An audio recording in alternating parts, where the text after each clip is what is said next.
Chapter 15. How to Outwit the 6 Ghosts of Fear. Take inventory of yourself as you read this closing chapter and find out how many of the ghosts are standing in your way. Before you can put any portion of this philosophy into successful use, your mind must be prepared to receive it. The preparation is not difficult.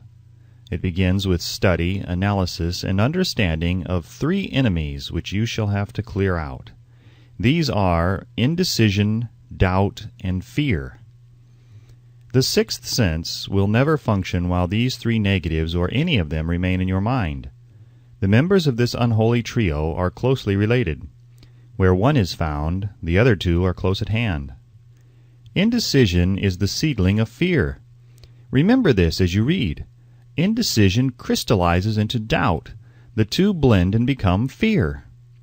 The blending process often is slow. This is one reason why these 3 enemies are so dangerous. They germinate and grow without their presence being observed. The remainder of this chapter describes an end which must be attained before the philosophy as a whole can be put into practical use.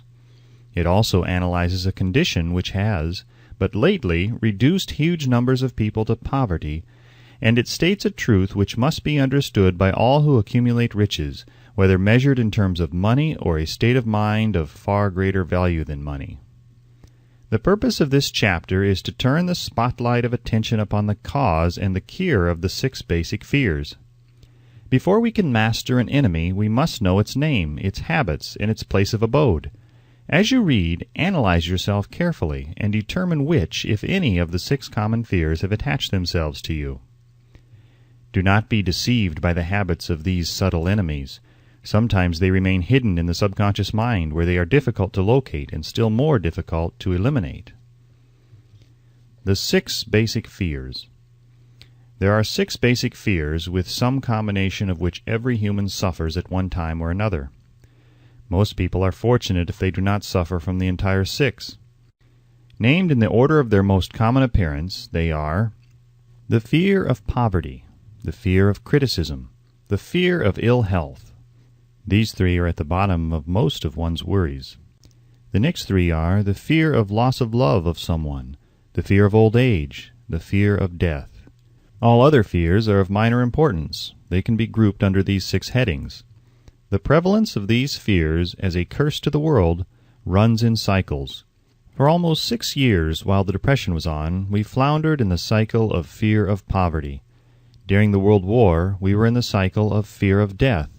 Just following the war, we were in the cycle of fear of ill health, as evidenced by the epidemic of disease which spread itself all over the world. Fears are nothing more than states of mind. One state of mind is subject to control and direction. Physicians, as everyone knows, are less subject to attack by disease than ordinary laymen, for the reason that physicians do not fear disease. Physicians, without fear or hesitation, have been known to physically contact hundreds of people daily who were suffering from such contagious diseases as smallpox without becoming infected. Their immunity against the disease consisted largely, if not solely, in their absolute lack of fear. Man can create nothing which he does not first conceive in the form of an impulse of thought. Following this statement comes another of still greater importance, namely, man's thought impulses begin immediately to translate themselves into their physical equivalent, whether those thoughts are voluntary or involuntary. Thought impulses which are picked up through the ether by mere chance, thoughts which have been released by other minds, may determine one's financial, business, professional, or social destiny just as surely as do the thought impulses which one creates by intent and design. We are here laying the foundation for the presentation of a fact of great importance to the person who does not understand why some people appear to be lucky, while others of equal or greater ability, training, experience, and brain capacity seem destined to ride with misfortune. This fact may be explained by the statement that every human being has the ability to completely control his own mind, and with this control, obviously, every person may open his mind to the tramp thought impulses which are being released by other brains, or close the doors tightly and admit only thought impulses by his own choice. Nature has endowed man with absolute control over but one thing, and that is thought. This fact, coupled with the additional fact that everything which man creates begins in the form of thought, leads one very near to the principle by which fear may be mastered. If it is true that all thought has a tendency to clothe itself in its physical equivalent, and this is true beyond any reasonable room for doubt, it is equally true that thought impulses of fear and poverty can be translated into terms of courage and financial gain. The people of America began to think of poverty following the Wall Street crash of 1929. Slowly but surely that mass thought was crystallized into its physical equivalent, which was known as a depression. This had to happen. It is in conformity with the laws of nature. The fear of poverty. There can be no compromise between poverty and riches. The two roads that lead to poverty and riches travel in opposite directions. If you want riches, you must refuse to accept any circumstance that leads towards poverty. The word riches here is used in its broadest sense, meaning financial, spiritual, mental, and material estates. The starting point of the path that leads to riches is desire. In Chapter 1, you received full instructions for the proper use of desire.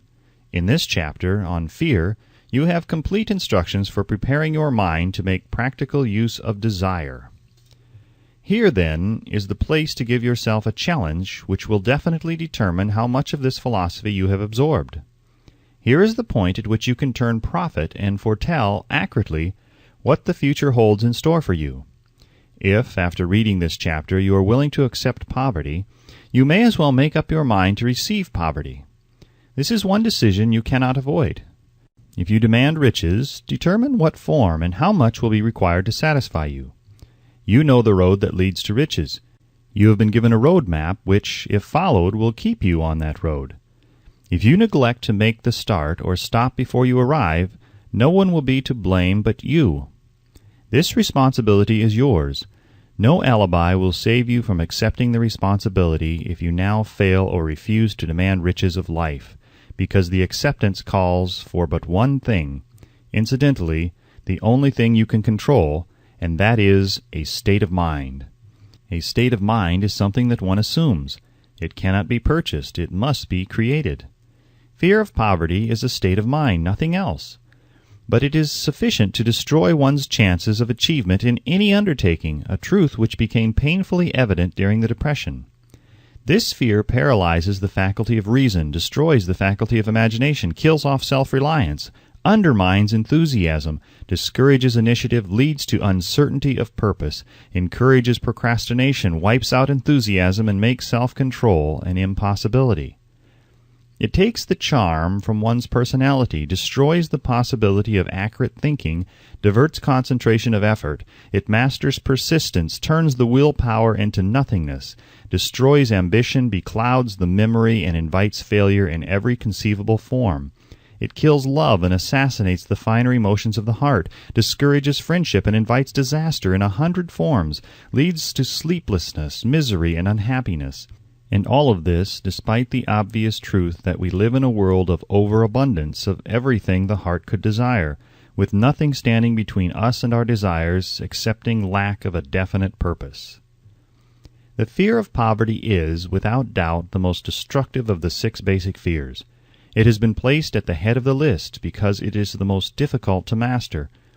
Considerable courage is required to state the truth about the origin of this fear, and still greater courage to accept the truth after it has been stated. The fear of poverty grew out of man's inherited tendency to prey upon his fellow man economically. Nearly all animals lower than man are motivated by instinct, but their capacity to think is limited. Therefore, they prey upon one another physically. Man, with his superior sense of intuition, with the capacity to think and to reason, does not eat his fellow man bodily. He gets more satisfaction out of eating him financially. Man is so avaricious that every conceivable law has been passed to safeguard him from his fellow man. Of all the ages of the world of which we know anything, the age in which we live seems to be one that is outstanding because of man's money madness. A man is considered less than the dust of the earth unless he can display a fat bank account. But if he has money, never mind how he acquired it. He is a king or a big shot. He is above the law. He rules in politics. He dominates in business, and the whole world about him bows in respect when he passes. Nothing brings man so much suffering and humility as poverty. Only those who have experienced poverty understand the full meaning of this. It is no wonder that man fears poverty. Through a long line of inherited experiences, man has learned, for sure, that some men cannot be trusted where matters of money and earthly possessions are concerned. This is a rather stinging indictment, the worst part of it being that it is true. The majority of marriages are motivated by the wealth possessed by one or both of the contracting parties. It is no wonder, therefore, that the divorce courts are busy. So eager is man to possess wealth that he will acquire it in whatever manner he can, through legal methods if possible, through other methods if necessary or expedient. Self-analysis may disclose weaknesses which one does not like to acknowledge. This form of examination is essential to all who demand of life more than mediocrity and poverty. Remember as you check yourself point by point that you are both the court and the jury, the prosecuting attorney and the attorney for the defense, and that you are the plaintiff and the defendant, also that you are on trial. Face the facts squarely. Ask yourself definite questions and demand direct replies. When the examination is over, you will know more about yourself. If you do not feel that you can be an impartial judge in this self-examination, call upon someone who knows you well to serve as judge while you cross-examine yourself. You are after the truth. Get it, no matter at what cost, even though it may temporarily embarrass you. The majority of people, if asked what they fear most, would reply, "I fear nothing." The reply would be inaccurate, because few people realize that they are bound, handicapped, whipped spiritually and physically through some form of fear. So subtle and deeply seated is the emotion of fear that one may go through life burdened with it, never recognizing its presence. Only a courageous analysis will disclose the presence of this universal enemy. When you begin such an analysis, search deeply into your character. Here is a list of the symptoms for which you should look. Symptoms of the fear of poverty. Indifference, commonly expressed through lack of ambition, willingness to tolerate poverty. Acceptance of whatever compensation life may offer without protest. Mental and physical laziness, lack of initiative, imagination, enthusiasm, and self-control. Indecision, the habit of permitting others to do one's thinking, staying on the fence. Doubt, generally expressed through alibis and excuses designed to cover up, explain away, or apologize for one's failures, sometimes expressed in the form of envy of those who are successful or by criticizing them.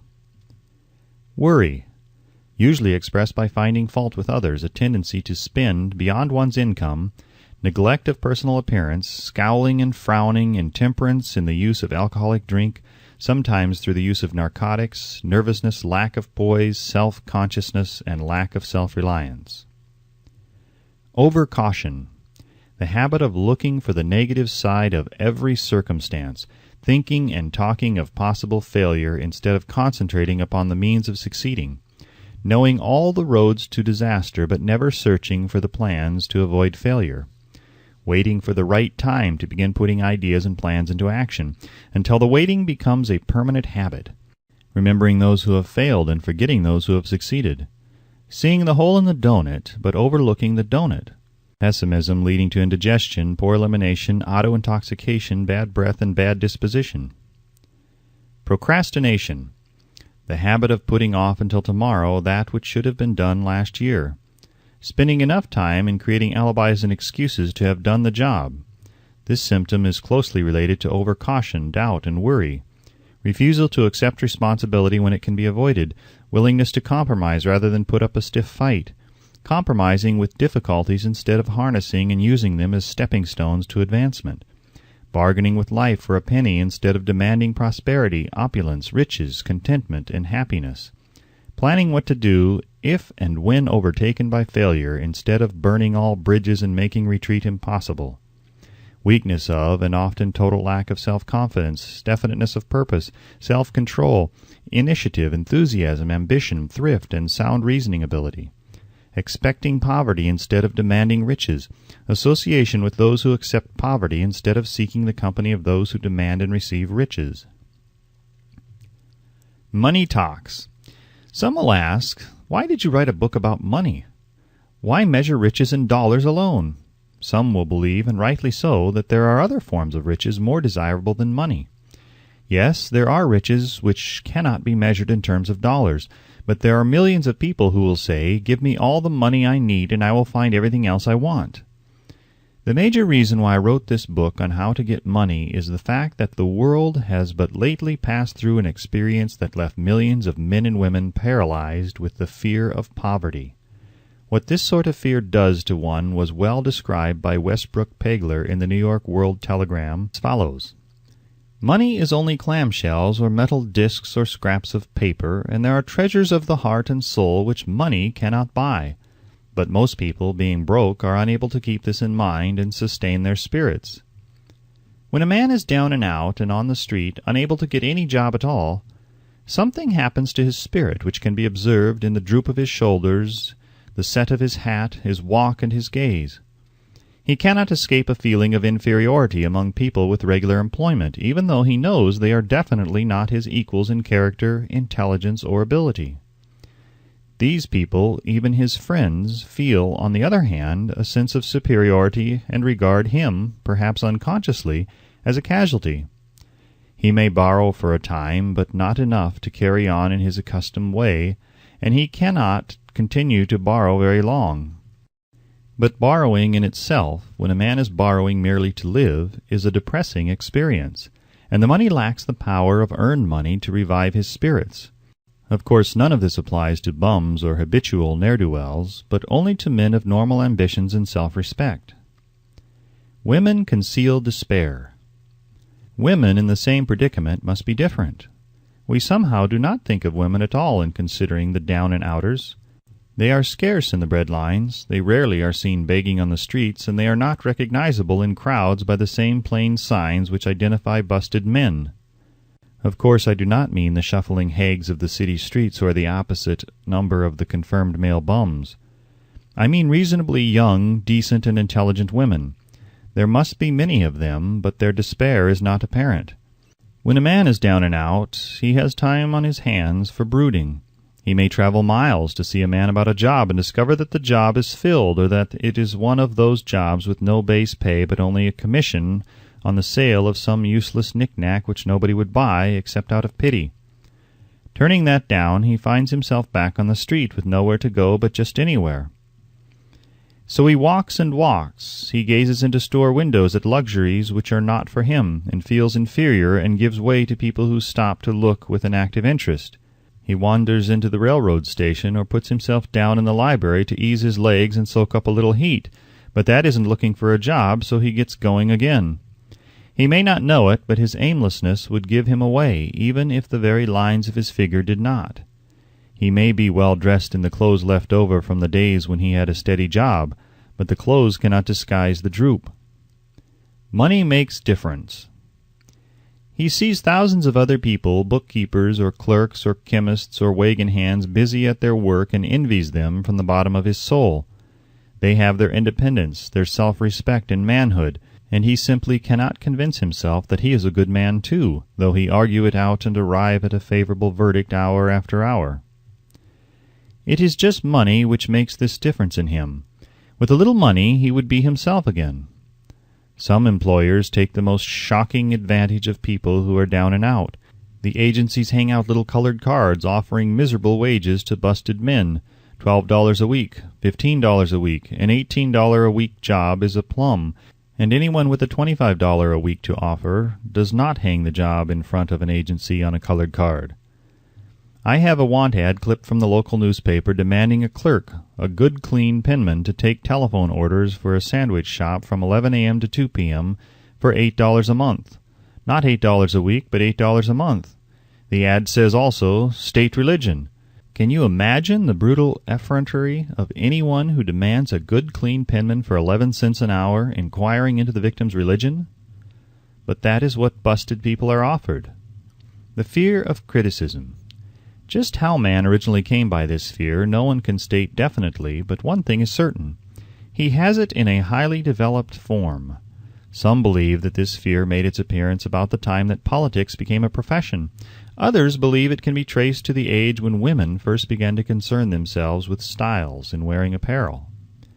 The author, being neither a humorist nor a prophet, is inclined to attribute the basic fear of criticism to that part of man's inherited nature which prompts him not only to take away his fellow man's goods and wares, but to justify his action by criticism of his fellow man's character.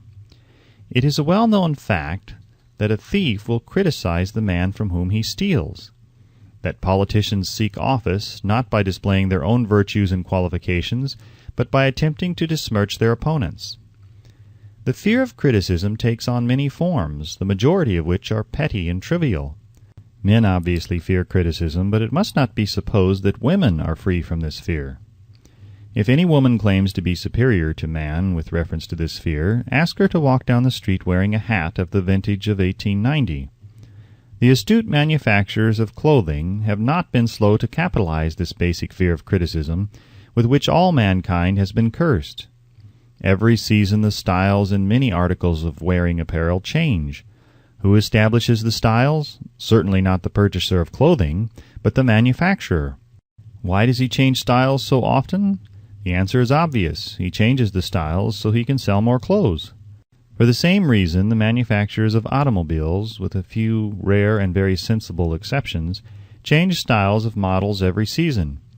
No man wants to drive an automobile which is not of the latest style, although the older model may actually be the better car. We have been describing the manner in which people behave under the influence of fear of criticism, as applied to the small and petty things of life. Let us now examine human behavior when this fear affects people in connection with the more important events of human relationship.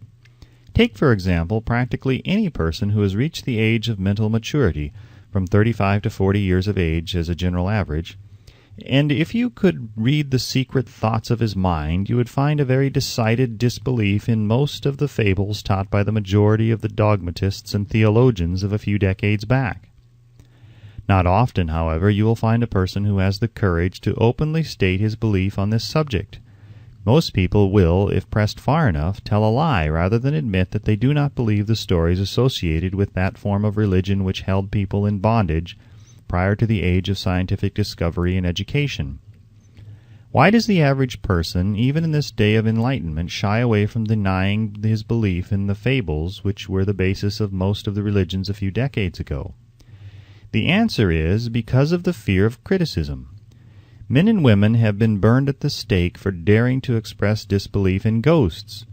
It is no wonder we have inherited a consciousness which makes us fear criticism. The time was, and not so far in the past, when criticism carried severe punishments. It still does in some countries. The fear of criticism robs man of his initiative, destroys his power of imagination, limits his individuality, takes away his self-reliance, and does him damage in 100 other ways. Parents often do their children irreparable injury by criticizing them. The mother of one of my boyhood chums used to punish him with a switch almost daily, always completing the job with the statement, "You'll land in the penitentiary before you are 20. He was sent to a reformatory at the age of 17. Criticism is one form of service of which everyone has too much. Everyone has a stock of it which is handed out gratis, whether called for or not. One's nearest relatives often are the worst offenders. It should be recognized as a crime. In reality, it is a crime of the worst nature. For any parent to build inferiority complexes in the mind of a child through unnecessary criticism. Employers who understand human nature get the best there is in men, not by criticism, but by constructive suggestion. Parents may accomplish the same results with their children. Criticism will plant fear in the human heart or resentment, but it will not build love or affection. Symptoms of the fear of criticism. This fear is almost as universal as the fear of poverty, and its effects are just as fatal to personal achievement, mainly because this fear destroys initiative and discourages the use of imagination. The major symptoms of the fear are anxiousness, generally expressed through nervousness, timidity in conversation and in meeting strangers, awkward moments of the hands and limbs, shifting of the eyes. Lack of poise. expressed through lack of voice control, nervousness in the presence of others, poor posture of body, poor memory. Personality. Lacking in firmness of decision, personal charm, and the ability to express opinions definitely. The habit of sidestepping issues instead of meeting them squarely, agreeing with others without careful examination of their opinions. Inferiority complex. The habit of expressing self-approval by word of mouth and by actions as a means of covering up a feeling of inferiority. Using big words to impress others, often without knowing the real meaning of the words. Imitating others in dress, speech, and manners. Boasting of imaginary achievements. This sometimes gives a surface appearance of a feeling of superiority. Extravagance. The habit of trying to keep up with the Joneses, spending beyond one's income. Lack of initiative. Failure to embrace opportunities for self-advancement. Fear to express opinions. Lack of confidence in one's own ideas. Giving evasive answers to questions asked by superiors. Hesitancy of manner and speech, deceit in both words and deeds. Lack of ambition. Mental and physical laziness, lack of self-assertion, slowness in reaching decisions, easily influenced by others, the habit of criticizing others behind their backs and flattering them to their faces, the habit of accepting defeat without protest, quitting an undertaking when opposed by others, suspicious of other people without cause, lacking in tactfulness of manner and speech, unwillingness to accept the blame for mistakes. The fear of ill health. This fear may be traced to both physical and social heredity. It is closely associated as to its origin with the causes of fear of old age and the fear of death, because it leads one closely to the border of terrible worlds of which man knows not, but concerning which he has been taught some discomforting stories. The opinion is somewhat general, also, that certain unethical people engaged in the business of selling health have had not a little to do with keeping alive the fear of ill health. In the main, man fears ill health because of the terrible pictures which have been planted in his mind of what may happen if death should overtake him. He also fears it because of the economic toll which it may claim. A reputable physician estimated that 75% of all people who visit physicians for professional service are suffering with hypochondria, imaginary illness. It has been shown most convincingly that the fear of disease, even where there is not the slightest cause for fear, often produces the physical symptoms of the disease feared. Powerful and mighty is the human mind. It builds or it destroys. During the flu epidemic which broke out during the World War, the mayor of New York City took drastic steps to check the damage which people were doing themselves through their inherent fear of ill health. He called in the newspaper men and said to them, "Gentlemen, I feel it is necessary to ask you not to publish any scare headlines concerning the flu epidemic. Unless you cooperate with me, we will have a situation which we cannot control." The newspapers quit publishing stories about the flu, and within 1 month the epidemic had been successfully checked. Through a series of experiments conducted some years ago, it was proved that people may be made ill by suggestion. We conducted this experiment by causing 3 acquaintances to visit the victims, each of whom asked the question, "What ails you? You look terribly ill."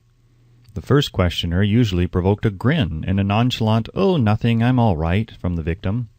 The second questioner usually was answered with the statement, "I don't know exactly, but I do feel badly." The third questioner was usually met with the frank admission that the victim was actually feeling ill. Try this on an acquaintance if you doubt that it will make him uncomfortable, but do not carry the experiment too far. There is a certain religious sect whose members take vengeance upon their enemies by the hexing method. They call it placing a spell on the victim. There is overwhelming evidence that disease sometimes begins in the form of negative thought impulse. Such an impulse may be passed from one mind to the other by suggestion, or created by an individual in his own mind. A man who was blessed with more wisdom than this incident might indicate once said, "When anyone asks me how I feel, I always want to answer by knocking him down." Doctors send patients into new climates for their health, because a change of mental attitude is necessary. The seed of fear of ill health lives in every human mind. Worry, fear, discouragement, disappointment in love and business affairs cause this seed to germinate and grow. The recent business depression kept the doctors on the run because every form of negative thinking may cause ill health. Disappointments in business and in love stand at the head of the list of causes of fear of ill health. Symptoms of the fear of ill health. The symptoms of this almost universal fear are autosuggestion, the habit of negative use of self-suggestion by looking for and expecting to find the symptoms of all kinds of disease. Enjoying imaginary illness and speaking of it as being real. The habit of trying all fads and isms recommended by others as having therapeutic value. Talking to others of operations, accidents, and other forms of illness. Experimenting with diets, physical exercises, reducing systems without professional guidance. Trying home remedies, patent medicines, and quack remedies. Hypochondria. The habit of talking of illness, concentrating the mind upon disease, and expecting its appearance until a nervous break occurs. Nothing that comes in bottles can cure this condition. It is brought on by negative thinking, and nothing but positive thought can effect a cure. Hypochondria, a medical term for imaginary disease, is said to do as much damage on occasion as the disease one fears might do. Most so-called cases of nerves comes from imaginary illness. Exercise. Fear of ill health often interferes with proper physical exercise and results in overweight by causing one to avoid outdoor life.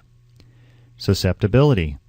Fear of ill health breaks down nature's body resistance and creates a favorable condition for any form of disease one may contact. The fear of ill health often is related to the fear of poverty, especially in the case of hypochondriac who constantly worries about the possibility of having to pay doctor bills, hospital bills, etc. This type of person spends much time preparing for sickness, talking about death, saving money for cemetery lots and burial expenses, etc. Self-coddling. The habit of making a bid for sympathy, using imaginary illness as the lure. People often resort to this trick to avoid work. The habit of feigning illness to cover plain laziness or to serve as an alibi for lack of ambition. Intemperance. The habit of using alcohol or narcotics to destroy pains such as headaches, neuralgia, etc., instead of eliminating the cause. The habit of reading about illness and worrying over the possibility of being stricken by it. The habit of reading patent medicine advertisements. The fear of loss of love. The original source of this inherent fear needs but little description because it obviously grew out of man's polygamous habit of stealing his fellow man's mate and his habit of taking liberties with her wherever he could. Jealousy and other similar forms of dementia praecox grow out of man's inherited fear of the loss of love of someone. This fear is the most painful of all the 6 basic fears. It probably plays more havoc with the body and mind than any of the other basic fears, as it often leads to permanent insanity. The fear of the loss of love probably dates back to the Stone Age, when men stole women by brutal force. They continue to steal females, but their technique has changed. Instead of force, they now use persuasion, the promise of pretty clothes, motor cars, and other bait much more effective than physical force. Man's habits are the same as they were at the dawn of civilization, but he expresses them differently. Careful analysis has shown that women are more susceptible to this fear than men. This fact is easily explained. Women have learned from experience that men are polygamous by nature, that they are not to be trusted in the hands of rivals. Symptoms of the fear of loss of love. The distinguishing symptoms of this fear are jealousy, the habit of being suspicious of friends and loved ones without any reasonable evidence of sufficient grounds.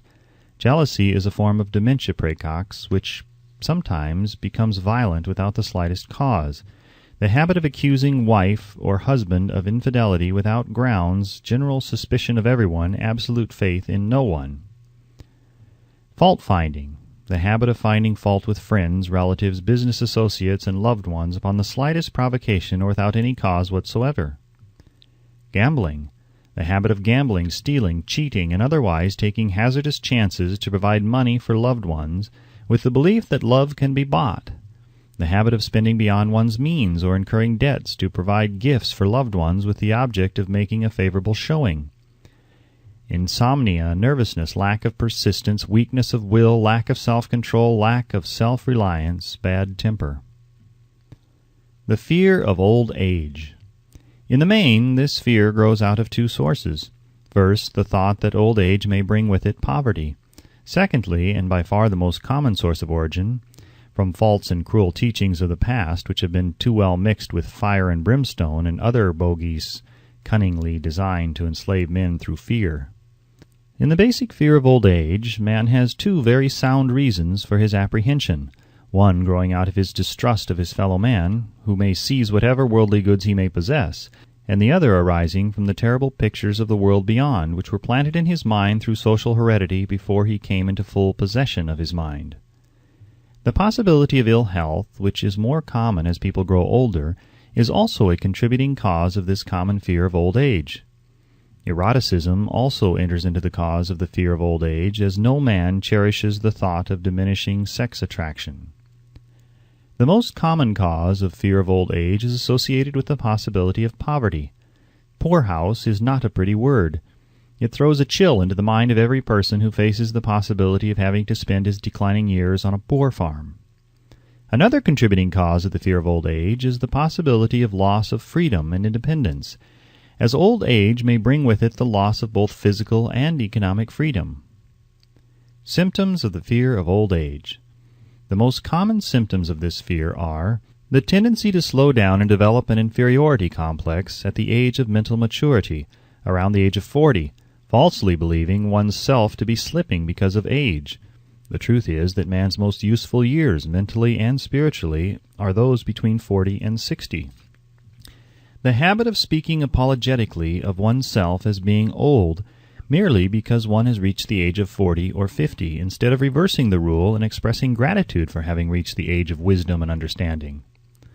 The habit of killing off initiative, imagination, and self-reliance by falsely believing one's self too old to exercise these qualities.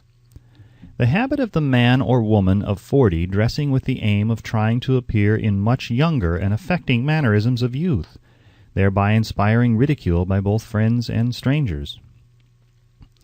The fear of death. To some this is the cruelest of all the basic fears. The reason is obvious. The terrible pangs of fear associated with the thought of death, in the majority of cases, may be charged directly to religious fanaticism. So-called heathen are less afraid of death than the more civilized. For hundreds of millions of years man has been asking the still unanswered questions, whence and whither? Where did I come from, and where am I going?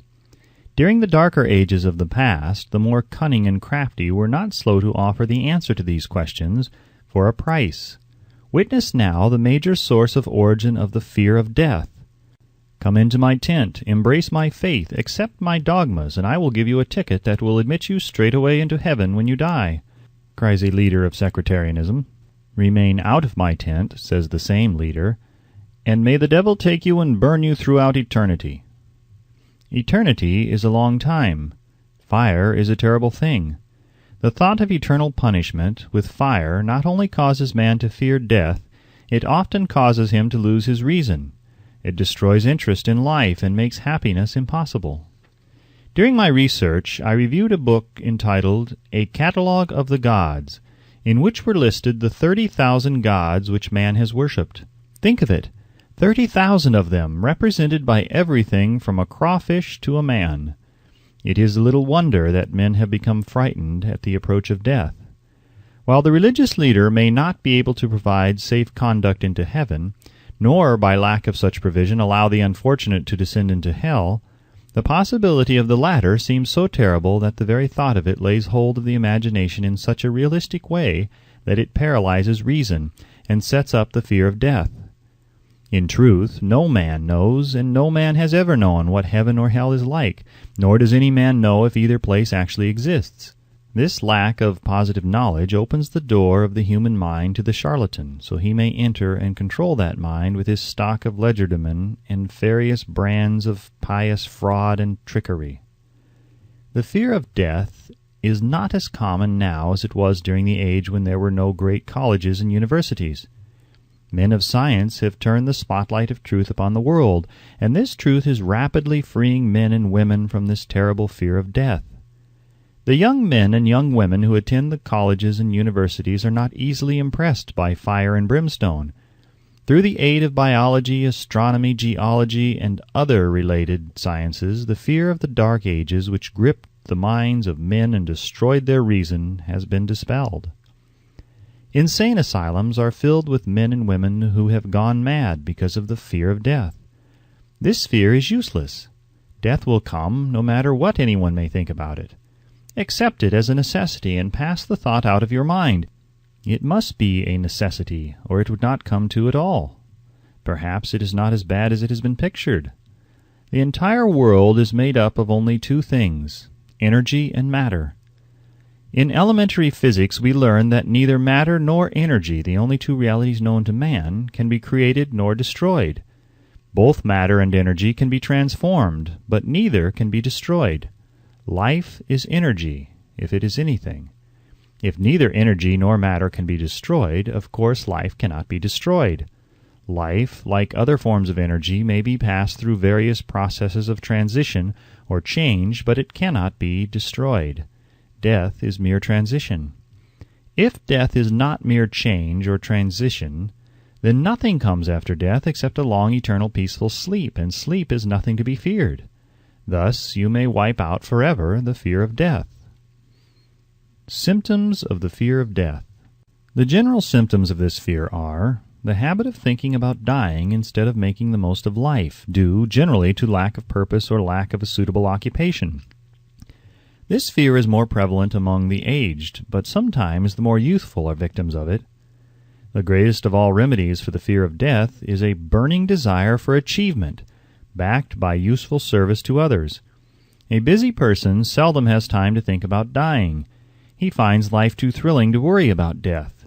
Sometimes the fear of death is closely associated with the fear of poverty, where one's death would leave loved ones poverty-stricken.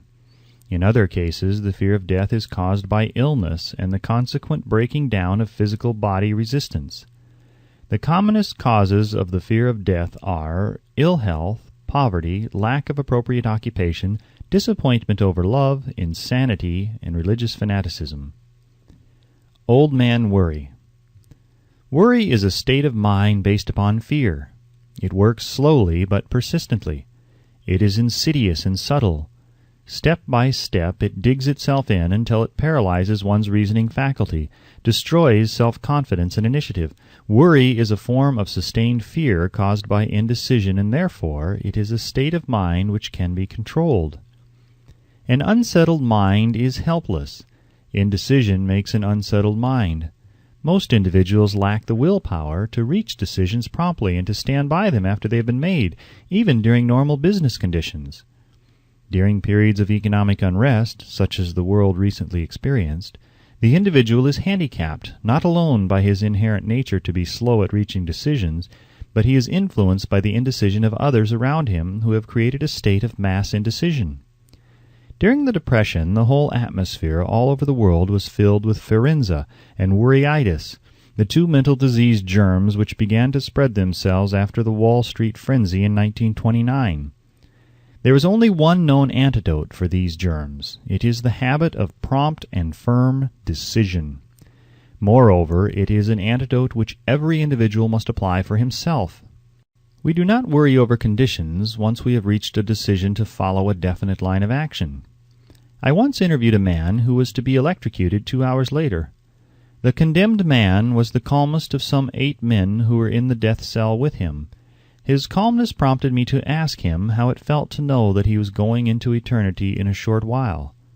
With a smile of confidence on his face, he said, "It feels fine. Just think, brother, my troubles will soon be over. I have had nothing but trouble all my life. It has been a hardship to get food and clothing. Soon I will not need these things. I have felt fine ever since I learned for certain that I must die. I made up my mind then to accept my fate in good spirit." As he spoke, he devoured a dinner of proportions sufficient for 3 men, eating every mouthful of the food brought to him, and apparently enjoying it as much as if no disaster awaited him. Decision gave this man resignation to his fate. Decision can also prevent one's acceptance of undesired circumstances. The 6 basic fears become translated into a state of worry through indecision. Relieve yourself forever of the fear of death by reaching a decision to accept death as an inescapable event. Whip the fear of poverty by reaching a decision to get along with whatever wealth you can accumulate without worry. Put your foot upon the neck of the fear of criticism by reaching a decision not to worry about what other people think, do, or say. Eliminate the fear of old age by reaching a decision to accept it, not as a handicap, but as a great blessing which carries with it wisdom, self-control, and understanding not known to youth. Acquit yourself of the fear of ill health by the decision to forget symptoms. Master the fear of loss of love by reaching a decision to get along without love, if that is necessary. Kill the habit of worry in all its forms by reaching a general blanket decision that nothing which life has to offer is worth the price of worry. With this decision will come poise, peace of mind, and calmness of thought, which will bring happiness.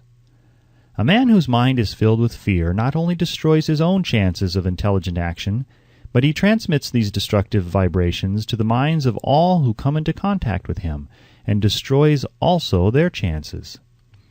Even a dog or a horse knows when its master lacks courage. Moreover, a dog or horse will pick up the vibrations of fear thrown off by its master and behave accordingly. Lower down the line of intelligence in the animal kingdom, one finds the same capacity to pick up the vibrations of fear. A honeybee immediately senses fear in the mind of a person for reasons unknown. A bee will sting the person whose mind is releasing vibrations of fear much more readily than it will molest the person whose mind registers no fear. The vibrations of fear pass from one mind to another just as quickly and surely as the sound of the human voice passes from the broadcasting station to the receiving set of a radio, and by the selfsame medium. Mental telepathy is a reality. Thoughts pass from one mind to another voluntarily, whether or not this fact is recognized by either the person releasing the thoughts or the persons who pick up these thoughts. The person who gives expression by word of mouth to negative or destructive thoughts is practically certain to experience the results of those words in the form of a destructive kickback. The release of destructive thought impulses alone, without the aid of words, produces also a kickback, in more ways than one. First of all, and perhaps most important to be remembered, the person who releases thoughts of a destructive nature must suffer damage through the breaking down of the faculty of creative imagination. Secondly, the presence in the mind of any destructive emotion develops a negative personality which repels people and often converts them into antagonists. The third source of damage to the person who entertains or releases negative thoughts lies in this significant fact. These thought impulses are not only damaging to others, but they embed themselves in the subconscious mind of the person releasing them, and there become a part of his character. One is never through with a thought merely by releasing it. When a thought is released, it spreads in every direction through the medium of the ether, but it also plants itself permanently in the subconscious mind of the person releasing it.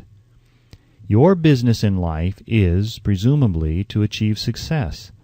To be successful, you must find peace of mind, acquire the material needs of life, and above all, attain happiness.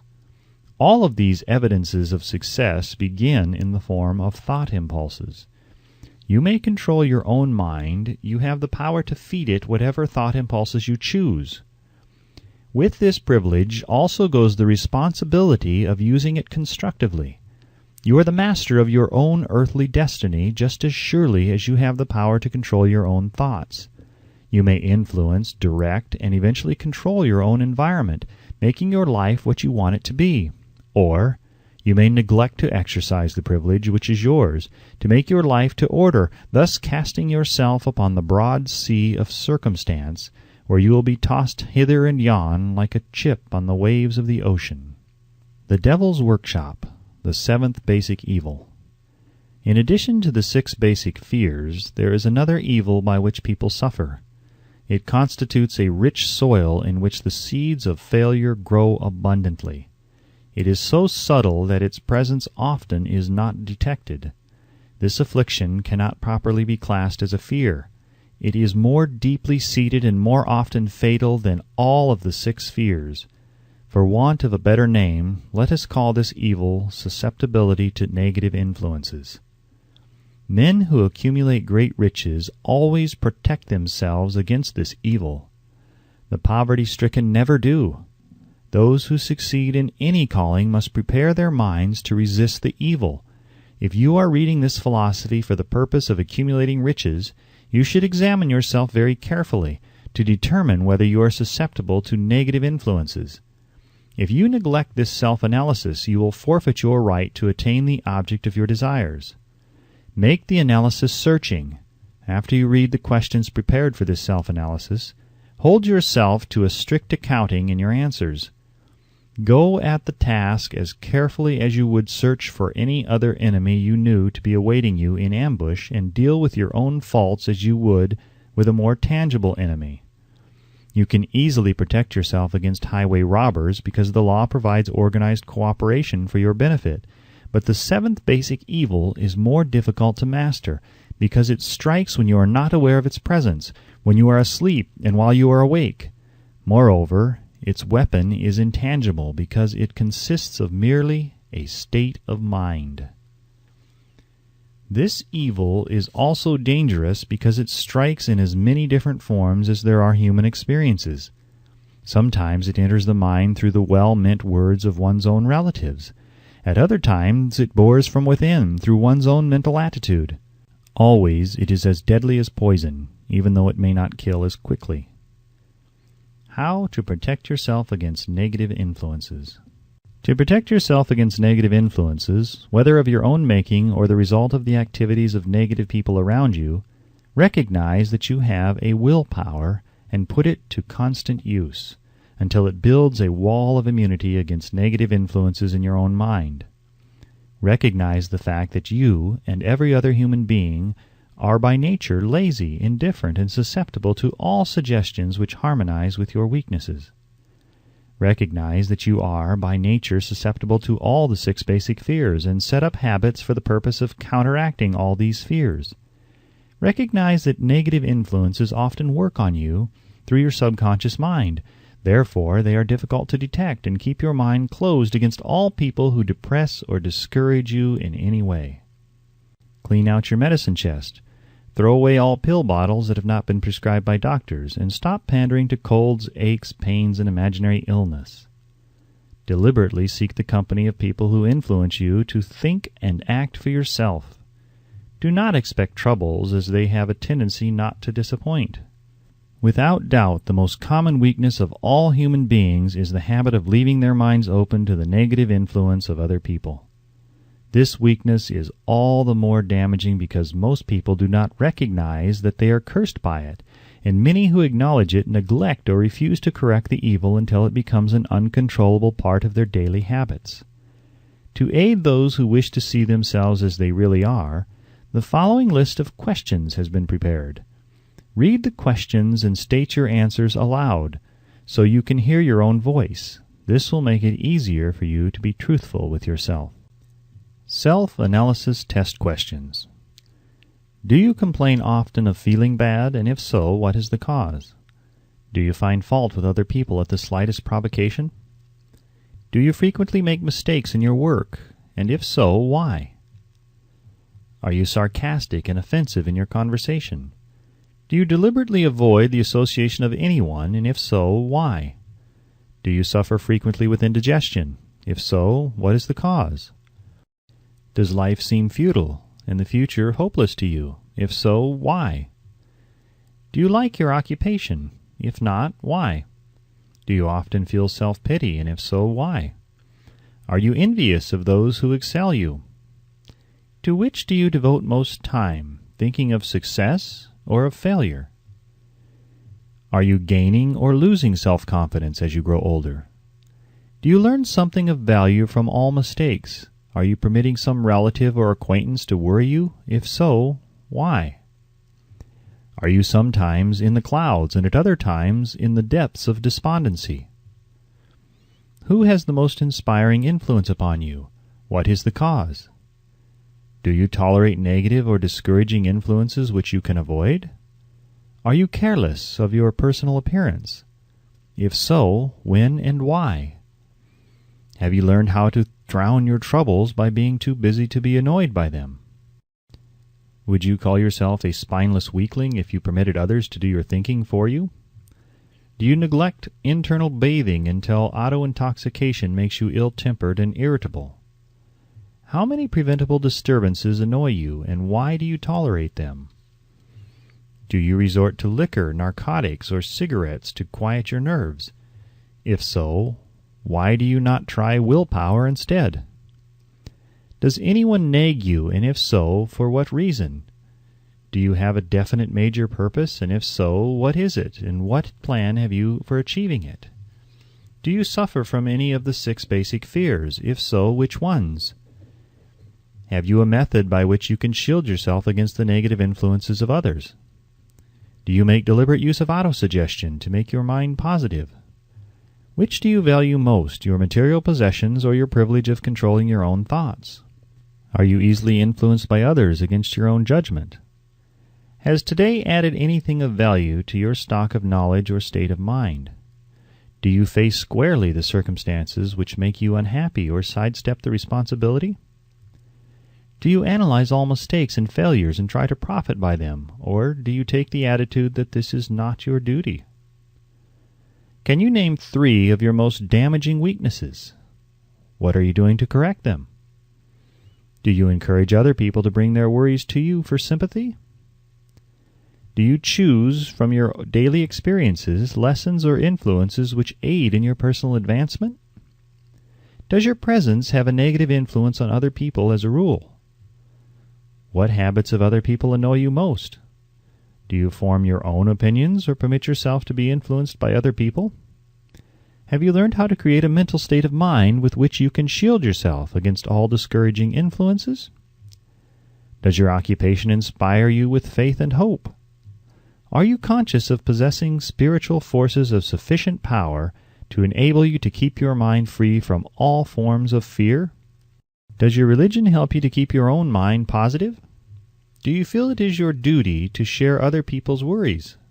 If so, why? If you believe that birds of a feather flock together, what have you learned about yourself by studying the friends whom you attract? What connection, if any, do you see between the people with whom you associate most closely and any unhappiness you may experience? Could it be possible that some person whom you consider to be a friend is, in reality, your worst enemy because of his negative influence on your mind? By what rules do you judge who is helpful and who is damaging to you? Are your intimate associates mentally superior or inferior to you? How much time out of every 24 hours do you devote to A. your occupation, B. sleep, C. play and relaxation, D. acquiring useful knowledge, E. plain waste? Who among your acquaintances A. encourages you the most, B. cautions you most, C. discourages you most, D. helps you most in other ways? What is your greatest worry? Why do you tolerate it? When others offer you free, unsolicited advice, do you accept it without question or analyze their motive? What, above all else, do you most desire? Do you intend to acquire it? Are you willing to subordinate all other desires for this one? How much time daily do you devote to acquiring it? Do you change your mind often? If so, why? Do you usually finish everything you begin? Are you easily impressed by other people's business or professional titles, college degrees, or wealth? Are you easily influenced by what other people think or say of you? Do you cater to people because of their social or financial status? Whom do you believe to be the greatest person living? In what respect is this person superior to yourself? How much time have you devoted to studying and answering these questions? At least 1 day is necessary for the analysis and the answering of the entire list. If you have answered all these questions truthfully, you know more about yourself than the majority of people. Study the questions carefully, come back to them once each week for several months, and be astounded at the amount of additional knowledge of great value to yourself you will have gained by the simple method of answering the questions truthfully. If you are not certain concerning the answers to some of the questions, seek the counsel of those you know well, especially those who have no motive in flattering you, and see yourself through their eyes. The experience will be astonishing. You have absolute control over but one thing, and that is your thoughts. This is the most significant and inspiring of all facts known to man. It reflects man's divine nature. This divine prerogative is the sole means by which you may control your own destiny. If you fail to control your own mind, you may be sure you will control nothing else. If you must be careless with your possessions, let it be in connection with material things. Your mind is your spiritual estate. Protect and use it with the care to which divine royalty is entitled. You were given a willpower for this purpose.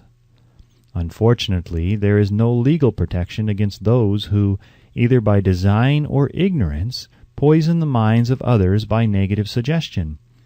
This form of destruction should be punishable by heavy legal penalties, because it may and often does destroy one's chances of acquiring material things which are protected by law. Men with negative minds tried to convince Thomas A. Edison that he could not build a machine that would record and reproduce the human voice, because, they said, no one else had ever produced such a machine. Edison did not believe them. He knew that the mind could produce anything the mind could conceive and believe, and that knowledge was the thing that lifted the great Edison above the common herd. Men with negative minds told F.W. Woolworth he would go broke trying to run a store on 5 and 10 cent sales. He did not believe them. He knew that he could do anything within reason if he backed his plans with faith. Exercising his right to keep other men's negative suggestions out of his mind, he piled up a fortune of more than $100 million. Men with negative minds told George Washington he could not hope to win against the vastly superior forces of the British, but he exercised his divine right to believe. Therefore, this book was published under the protection of the Stars and Stripes, while the name of Lord Cornwallis has been all but forgotten. Doubting Thomases scoffed scornfully when Henry Ford tried out his first crudely built automobile on the streets of Detroit. Some said the thing never would become practical.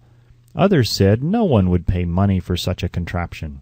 Ford said, "I'll belt the earth with dependable motor cars," and he did. His decision to trust his own judgment has already piled up a fortune far greater than the next 5 generations of his descendants can squander. For the benefit of those seeking vast riches, let it be remembered that practically the sole difference between Henry Ford and the majority of more than 100,000 men who work for him is this: Ford has a mind and controls it. The others have minds which they do not try to control. Henry Ford has been repeatedly mentioned because he is an astounding example of what a man with a mind of his own and a will to control it can accomplish. His record knocks the foundation from under that time-worn alibi, "I never had a chance." Ford never had a chance either, but he created an opportunity and backed it with persistence until it made him richer than Croesus. Mind control is a result of self-discipline and habit. You either control your mind or it controls you. There is no hallway compromise. The most practical of all methods for controlling the mind is the habit of keeping it busy with a definite purpose, backed by a definite plan. Study the record of any man who achieves noteworthy success, and you will observe that he has control over his own mind, moreover that he exercises that control and directs it toward the attainment of definite objectives. Without this control, success is not possible. 57 Famous Alibis by Old Man If. People who do not succeed have one distinguishing trait in common. They know all the reasons for failure, and have what they believe to be airtight alibis to explain away their own lack of achievement. Some of these alibis are clever, and a few of them are justifiable by the facts. But alibis cannot be used for money. The world wants to know only one thing: have you achieved success? A character analyst compiled a list of the most commonly used alibis. As you read the list, examine yourself carefully and determine how many of these alibis, if any, are your own property. Remember, too, the philosophy presented in this book makes every one of these alibis obsolete. If I didn't have a wife and family, if I had enough pull, if I had money, if I had a good education, if I could get a job, if I had good health, if only I had time, if times were better, if other people understood me, if conditions around me were only different, if I could live my life over again, if I did not fear what they would say, if I had been given a chance, if I now had a chance, if other people didn't have it in for me, if nothing happens to stop me, if I were only younger, if I could only do what I want, if I had been born rich, if I could meet the right people, if I had the talent that some people have, if I dared assert myself, if I only had embraced past opportunities, if people didn't get on my nerves, if I didn't have to keep house and look after the children, if I could save money, if the boss only appreciated me, if I only had somebody to help me, if my family understood me, if I lived in a big city, if I could just get started, if I were only free, if I had the personality of some people, if I were not so fat, if my talents were known, if I could just get a break, if I could only get out of debt, if I hadn't failed, if I only knew how, if everybody didn't oppose me, if I didn't have so many worries, if I could marry the right person, if people weren't so dumb, if my family were not so extravagant, if I were sure of myself, if luck were not against me, if I had not been born under the wrong star, if it were not true that what is to be will be, if I did not have to work so hard, if I hadn't lost my money, if I lived in a different neighborhood, if I didn't have a past, if I only had a business of my own, if other people would only listen to me, if, and this is the greatest of all of them, I had the courage to see myself as I really am, I would find out what is wrong with me and correct it. Then I might have a chance to profit by my mistakes and learn something from the experience of others. For I know that there is something wrong with me, or I would now be where I would have been if I had spent more time analyzing my weaknesses and less time building alibis to cover them. Building alibis with which to explain away failure is a national pastime. The habit is as old as the human race and is fatal to success. Why do people cling to their pet alibis? The answer is obvious. They defend their alibis because they create them. A man's alibi is the child of his own imagination. It is human nature to defend one's own brainchild. Building alibis is a deeply rooted habit. Habits are difficult to break, especially when they provide justification for something we do. Plato had this truth in mind when he said, "The first and best victory is to conquer self. To be conquered by self is, of all things, the most shameful and vile." Another philosopher had the same thought in mind when he said, "It was a great surprise to me when I discovered that most of the ugliness I saw in others was but a reflection of my own nature." "It has always been a mystery to me," said Elbert Hubbard, "why people spend so much time deliberately fooling themselves by creating alibis to cover their weaknesses. If used differently, this same time would be sufficient to cure the weakness, and then no alibis would be needed. In parting, I would remind you that life is a checkerboard, and the player opposite you is time. If you hesitate before moving or neglect to move promptly, your men will be wiped off the board by time. You are playing against a partner who will not tolerate indecision. Previously, you may have had a logical excuse for not having forced life to come through with whatever you asked, but that alibi is now obsolete, because you are in possession of the master key that unlocks the door of life's bountiful riches. The master key is intangible, but it is powerful. It is the privilege of creating in your own mind a burning desire for a definite form of riches. There is no penalty for the use of the key, but there is a price you must pay if you do not use it. The price is failure. There is a reward of stupendous proportions if you put the key to use. It is the satisfaction that comes to all who conquer self and force life to pay whatever is asked. The reward is worthy of your effort. Will you make the start and be convinced? If we are related, said the immortal Emerson, we shall meet. In closing, may I borrow this thought and say, if we are related, we have, through these pages, met. The end. This has been a presentation of the original Think and Grow Rich by Napoleon Hill, now in the public domain. Read, directed, and engineered by Sean Penning. Performance copyright 2007 by Penimation Publishing, Division of Penimation LLC, all rights reserved. For further information concerning this program or other Penimation Publishing audios, please visit thinkgrowrich.com or thecicadas.com. No part of this recording may be played for an audience or reproduced in any form. It may not be streamed, downloaded, broadcast, or copied without written permission.